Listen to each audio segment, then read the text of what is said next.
Hey, what's up? It's Phoenix and welcome back to my YouTube channel. I encourage you to hit that like button, to subscribe for more quality content, and to share with your friends. I also encourage you to check out the playlist tab for more videos and to check out my books on my author page. I will put the link in the description. I'm Phoenix and I welcome you to my channel. If you want to help out this channel and my endeavors as an artist, I encourage you to check out more videos and to subscribe, as well as to check out my books on my author page, and leaving a review of my books would be extremely helpful, and I would very much appreciate that. Now today, I'm going to read an essay that I wrote on intellectual freedom, so without further ado, let's dive right in. This essay will be available on my blog. I will put the link in the description, so without further ado, let's dive right in.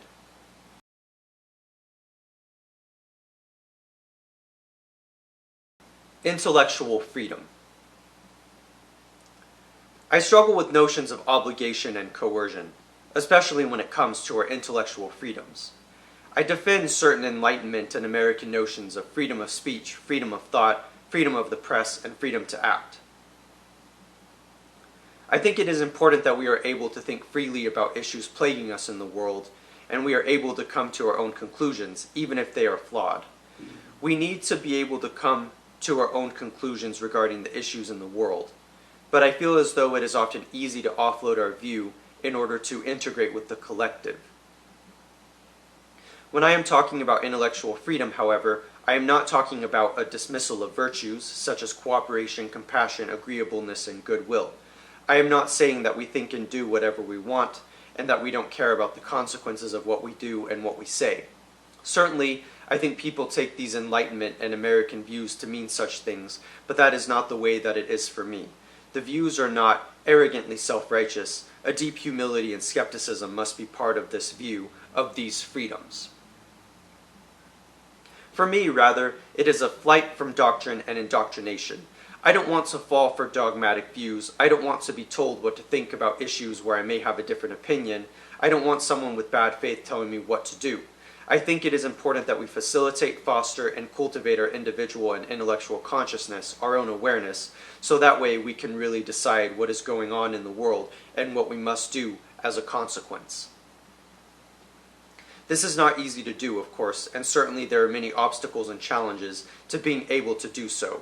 I'm also not talking about ideological boundaries where people are incapable of seeing another point of view because of what they already strongly believe. But then, what is intellectual freedom? I think it is important that I identify that intellectual freedom is valuable because it allows for us to ask questions. Intellectual freedom allows us to question things and explore on our own. The system, institution, and groups are not necessarily right just because they are popular, effective, or efficient. We may be a lot of things, but we are also subjective beings, and while we definitely have a strong evolutionary basis for group identity and cohesion, we also experience the world through our own lens, and I wish to honor this. Each person brings their own individual experience, and I don't think that we realize this at times, and we become fanatical. In a simple way, I am talking about subjectivity, our subjectivity. There are many views that would claim that we are more a part of a group than we are anything else, or that there is no actual individual experience, that this is just an illusion. I totally understand these views, and while I would say that I understand the implications of these views, I struggle with the implications themselves, because I think the truth is somewhere in the middle, and much messier, with certainty less defined. Intellectual freedom, then, is individual freedom. I am not arguing for American individualism in that people are always rational, or that they only think about themselves, or that they never listen to the group. There must be a moderation of this view. We should not just be able to do and think whatever we want. Yet part of living a good life is coming to these conclusions for ourselves, being able to explore science and philosophy in the realm of ideas, and not getting hung up on the things that we think we are supposed to believe, say, and do. We are often told what to do, what to think, but this is not necessarily correct. Intellectual freedom involves creativity just as much as it does balance and temperance. It is a creative endeavor just as much a moral one. While I would say the truth is not always the most beautiful thing in the world and it is not always elegant, I would say that truth is important for us understanding how the world really operates. While I am a little bit jaded with notions that rationality, as an example, is the way that we can have intellectual freedom, I would say that part of intellectual freedom includes the ability to have rational discussion and debate, to focus on things that we can prove or substantiate in the world. In a sense, Occam's razor. I know that intellectual freedom can mean ideological freedom as well, but I think sometimes this is a conflation, and a mistaken one. I don't think that free thinking means that we think whatever we want. This is especially true whenever we give in to any ideology that tells us exactly what to believe.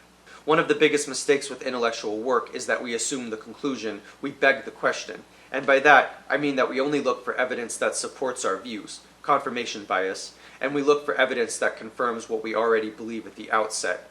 This kind of reasoning is circular and obviously very flawed. Ideologies require that you don't come to your own conclusions but accept what people already think.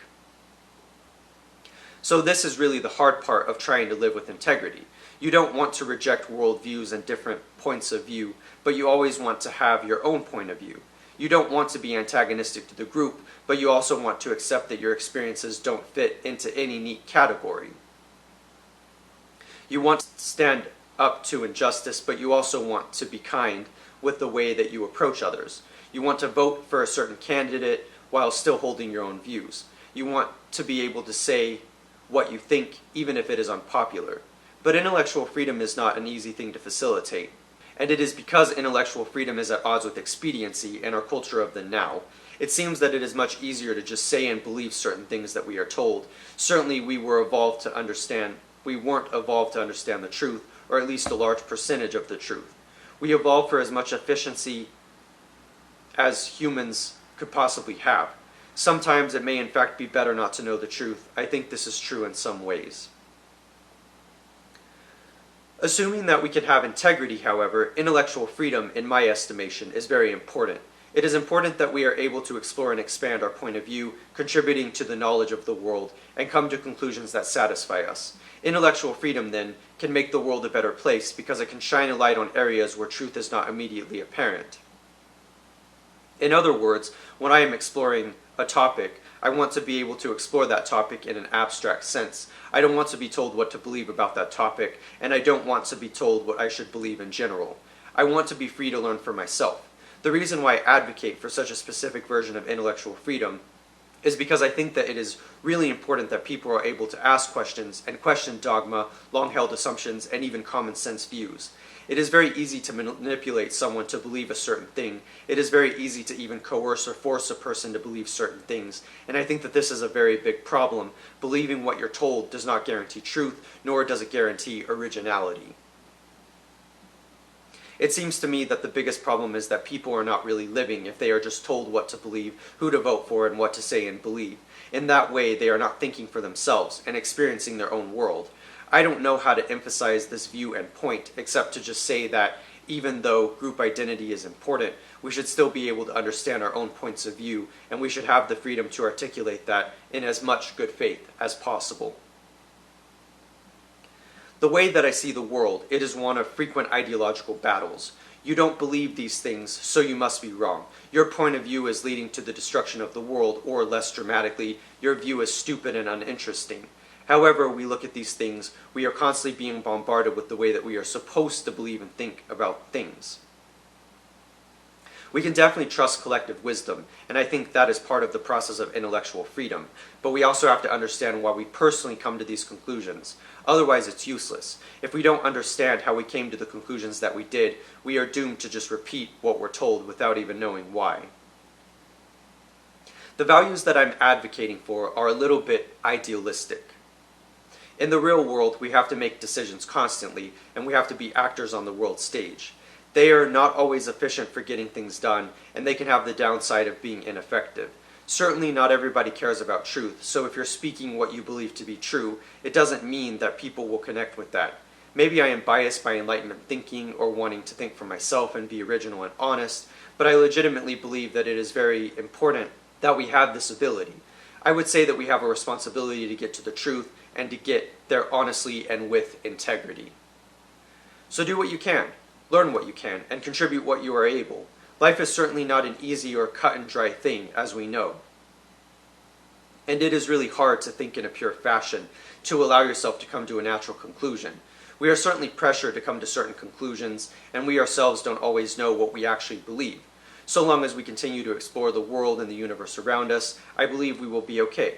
There is so much to understand, so much to overcome, and we can make the world better through honest engagement and thought.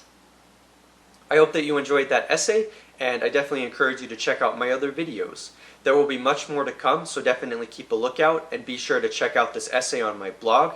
And yeah, I'm Phoenix, and thank you for watching. I will see you next time.